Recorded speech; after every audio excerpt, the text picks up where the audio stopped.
Widespread sexual harassment in the state capitol have led to calls for an independent investigator to handle these cases. And it comes as we're learning new details about a backlog of complaints that has piled up because the state currently has no legislative inspector general.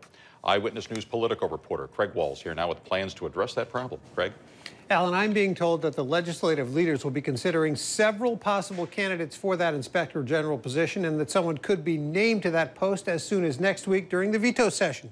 But in the meantime, the calls continue for action to end the culture of sexual harassment.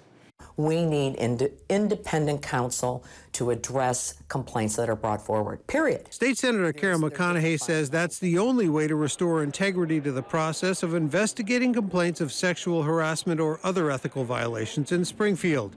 Her concerns arose after hearing testimony Tuesday from a woman who filed a complaint last year against State Senator Ira Silverstein, accusing him of sexual harassment.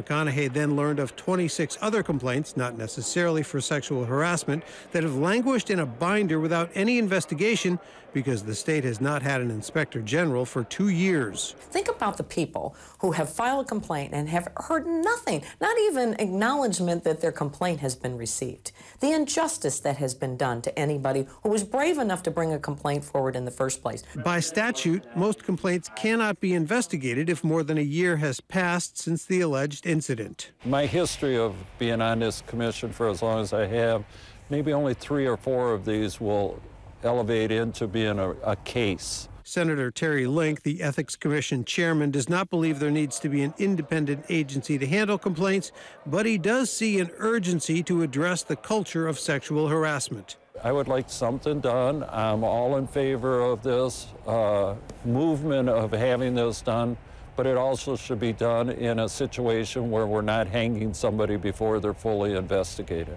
We owe it to those people to do something about this. We owe it to the people of the state of Illinois who have lost all trust in our ability to act responsibly. Senate President John Cullerton says he hopes to have an interim inspector general in place as soon as next week. That person would have to be confirmed by a 3/5 vote by both the House and the Senate. This job is currently just a part-time job, and several people who were approached for it during the past year turned it down.